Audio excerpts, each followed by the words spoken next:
I have this huge wealth of things that were in a couple of different suitcases that my grandmother had in a closet for, 70 years. So that's where I'm at now, is trying to figure out, what is important, what is of historical value, seeing what I can do to archive these things and make it better and show them to people and not have them just sit in a suitcase in the closet for the next 70 years. And I had posted some things on social media about having these documents. I posted some photographs and letters and things like that. And a friend of mine got in touch with me and said, these are beautiful things that could easily be fixed or maintained, and told me about the Conservation Center. The Conservation Center was founded in 1977 with the idea to help individuals and cultural institutions that might not have access to conservation professionals.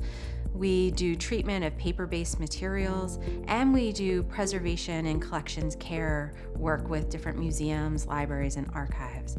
So we work with a range of different types of collections, but what I always say is basically if it's paper, we work on it, whether it's flat or three-dimensional, and we even do parchment and papyrus. We work on things of all sizes and materials within our disciplines. Like most conservators, I deal with kind of everything in the life of an object. No object is ever the same, so it's always a little bit of an adventure.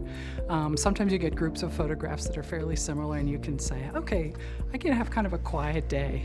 But usually everything that comes in has had a different history. We like dealing with that broad range of material. So we're really able to approach any one particular project in a holistic manner and offer a variety of services and have the ability to collaborate with colleagues. I mean, not only do we have all those different departments, but in the conservation department, we have a lot of conservators and technicians with lots of experience and various training. So being able to work collectively and come up with solutions for the more challenging projects is it's just wonderful to be able to have all those colleagues to work with. Generally, it all falls into whether we're listening or talking with a client, or whether we're listening to the object per se, just really examining it and making sure we understand what it is that the owner has brought in. Or we're listening to each other, we're conferring with each other, we're planning, we're trying to make things work better.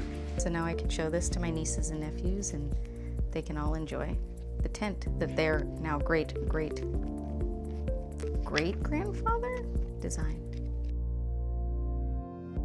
When I brought this photograph in, it had this almost tinge over top of the whole thing, so it was quite difficult to see a lot of the detail.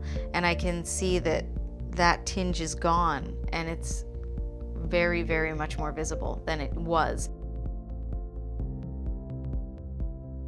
Wow, that's beautiful. When I brought this in here, it had fingerprints all over it. Looks great. The detail is amazing.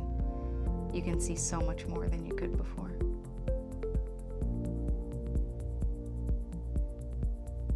That's awesome.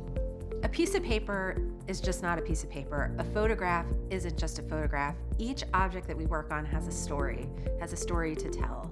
And our jobs are to make sure that those objects are here for future generations so they can still continue to tell the story.